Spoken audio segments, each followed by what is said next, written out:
semuanya, perkenalkan saya Indah Kirana Putri, mahasiswi program studi Administrasi Bisnis Internasional Women University. Video ini dibuat untuk memenuhi tugas akhir mata kuliah perpajakan. Pada kesempatan kali ini, saya akan memaparkan sebuah analisis mengenai analisis kepatuhan pajak UMKM pada seller Fishfile di platform Shopee di tengah isu demonstrasi tahun 2026, implementasi peraturan perpajakan nomor 20 tahun 2026, dan juga Undang-Undang Harmonisasi Peraturan Perpajakan. Teman-teman, dalam studi kasus ini, subjek yang akan kita bedah adalah Fishfile Official Shop di Shopee. Fishfile sendiri merupakan merek lokal yang sangat populer dan bergerak di bidang fashion aksesoris, khususnya produk tas seperti tas lempang dan juga ransel dengan segmen menengah. Sudah beroperasi sejak tahun 2020 dan toko ini sudah memiliki reputasi yang sangat baik dengan ribuan ulasan positif. Berdasarkan data profil penjual, Fishfile sudah memiliki omset bulanan yang berkisar antara 280 juta hingga 380 juta. Jika diakumulasikan dalam 1 tahun, proyeksi omset kasarnya saja sudah menyentuh angka sekitar 4 miliar rupiah. Skala usaha ini menempatkan Fishfile sebagai presentasi nyata dari UMKM digital menengah yang wajib tunduk pada instrumen hukum perpajakan nasional yang ada di Indonesia. Lalu, kira-kira regulasi apa saja ya yang melandasi bisnis digital seperti Fishfile dan pajak apa saja yang melekat kepadanya? Berdasarkan peraturan terbaru, ada 3 landasan hukum utama yang berlaku di tahun 2026 ini. Yang pertama adalah Undang-Undang Nomor 7 Tahun 2021 tentang harmonisasi perpajakan yang menetapkan tarif PPh final 0,5% bagi UMKM.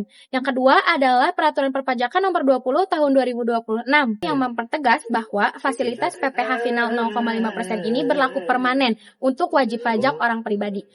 Yang ketiga ada PMK Nomor 37 Tahun 2025 yang mengatur sinkronasi data transaksi otomatis antara pihak marketplace atau Shopee dengan Direktorat Jenderal Pajak atau DJP. Dari ketiga regulasi tersebut, mari kita identifikasi jenis pajak apa saja sih yang relevan bagi Fishfile. Yang pertama ada PPh final 0,5%. Ini adalah pajak utama Fishfile. Sifatnya final, dihitung langsung dari omset bruto tanpa dikurangi biaya operasional apapun. Yang kedua ada pajak pertambahan nilai atau PPN. Karena omset setahun Fishfile sendiri adalah 4 miliar, masih berada di bawah ambang batas pengusaha kena pajak atau PKP yaitu sebesar 4,8 miliar. Fishfile belum terhutang pada PPN dan tidak wajib memungut PPN dari pembeli. Yang ketiga ada PPh pasal 22 atau PPMSE berdasarkan PMK nomor 37 tahun 2025. Shopee kini bertindak sebagai pemungut pajak pihak ketiga yang akan memotong langsung PPh dari penjualan toko secara berkala. Sekarang mari kita masuk ke bagian inti, yaitu bagaimana sih caranya menghitung pajak dari Fishfile itu sendiri. Mari kita lihat visualisasi tabel simulasi omset dari Fishfile sepanjang tahun 2025 berikut. Sebagai wajib pajak orang pribadi, Fishfile berhak atas fasilitas bebas pajak sebesar 500 juta dari akumulasi omset pertama dalam 1 tahun.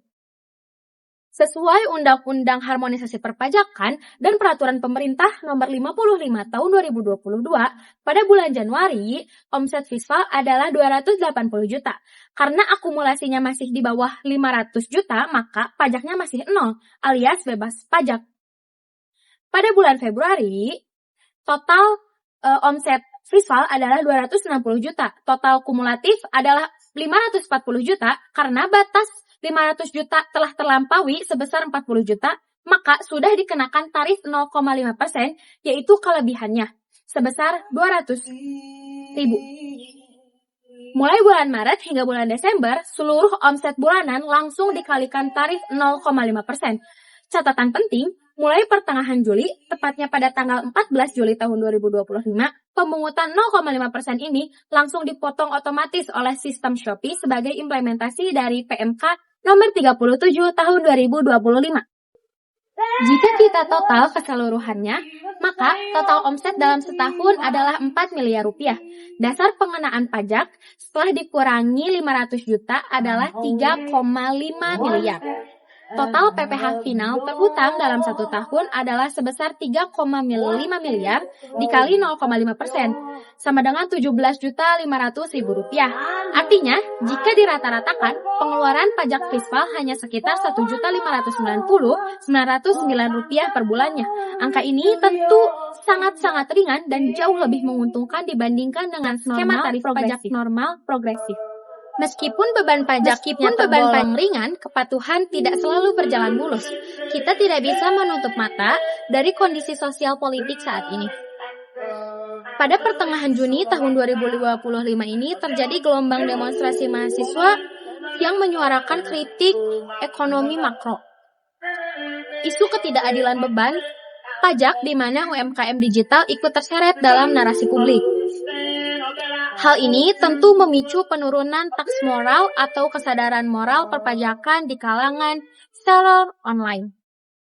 Ada godaan bagi pelaku usaha untuk melakukan tax evasion atau penggelapan pajak, seperti sengaja melaporkan lebih rendah dari data aslinya. Namun tindakan tersebut tentunya membawa resiko hukum yang sangat fatal di tahun 2026 sendiri. Ada beberapa sanksi yang dapat dikenai oleh para pelaku yang tidak bertanggung jawab. Yang pertama ada sanksi administratif dan juga NPWP jabatan jika sengaja tidak mendaftarkan NPWP. Yang kedua ada denda finansial, yaitu jika tidak menyampaikan SPT tahunan dikenakan denda langsung sebesar Rp100.000 bagi orang pribadi plus potensi pemeriksaan oleh pihak DJP. Yang kedua, ada sanksi kenaikan 50% hingga 100% jika data yang dilaporkan tidak sesuai dengan rekapitulasi data otomatis yang dikirim oleh Shopee ke pihak DJP berdasarkan PMK nomor 37 tahun 2025. Ingat, celah menyembunyikan data sekarang sudah tertutup rapat karena sistem DJP sendiri sudah otomatis melakukan cross-checking data selama transaksi itu berlangsung. Lalu, bagaimana sih solusi dan juga strategi efektif agar seller seperti Visual tetap aman, patuh, dan bisnisnya berkelanjutan? Ada 4 strategi utama yang saya akan rekomendasikan. Yang pertama, digitalisasi pencatatan omset. Seller harus mulai beralih menggunakan aplikasi keuangan digital terintegrasi seperti buku kas, journal.id, atau mengoptimalkan data dari Shopee Seller Center. Ini penting untuk memastikan validitas data harian. Yang kedua adalah menyisihkan dana pajak sejak awal untuk menghindari beban psikologis saat jatuh tempo saat bayar. Seller sebaiknya langsung menyisihkan dana sebesar 0,5% setiap kali mencairkan saldo harian dari Shopee. Ketiga, memanfaatkan layanan edukasi gratis. DJP telah memfasilitasi konsultasi gratis di KPP terdekat, panduan berkala lewat YouTube DJP, hingga fitur live chat di portal pajak.co.id dan juga memanfaatkan pelatihan komunitas dari Shopee. Dan yang terakhir ada sistem ke dashboard seller. Secara kebijakan diharapkan ke depannya ada fitur bayar dan lapor pajak instan yang tertanam langsung di dalam ekosistem aplikasi Shopee sehingga meningkatkan kemudahan administratif pelaku usaha. Sebagai kesimpulan dari analisis ini, saya telah merangkumkan beberapa poin yang dapat dipetik. Yang pertama adalah Visual Official Shop sendiri selaku UMKM digital skala menengah dengan omset 4 miliar dalam 1 tahun dikenakan PPh final sebesar 0,5% dengan kewajiban real sebesar 17,5 juta per tahun. Angka ini sangat proporsional bagi perkembangan bisnis. Yang kedua, ada peraturan pemerintah nomor 20 tahun 2026 memberikan kepastian hukum permanen yang ramah bagi pelaku usaha, didukung oleh transparansi data dari PMK nomor 37 tahun 2025. Ketiga, fluktuasi kondisi sosial politik akibat aksi demonstrasi Juni tahun 2026 memang menguji taks moral publik. Namun, kepatuhan pajak di era digital saat ini bukan lagi sekedar kewajiban moral, melainkan bentuk perlindungan hukum dari proteksi keamanan aset bisnis dari transaksi pemeriksaan di masa depan. Oleh karena itu, mari kita bangun ekosistem digital Indonesia yang sehat.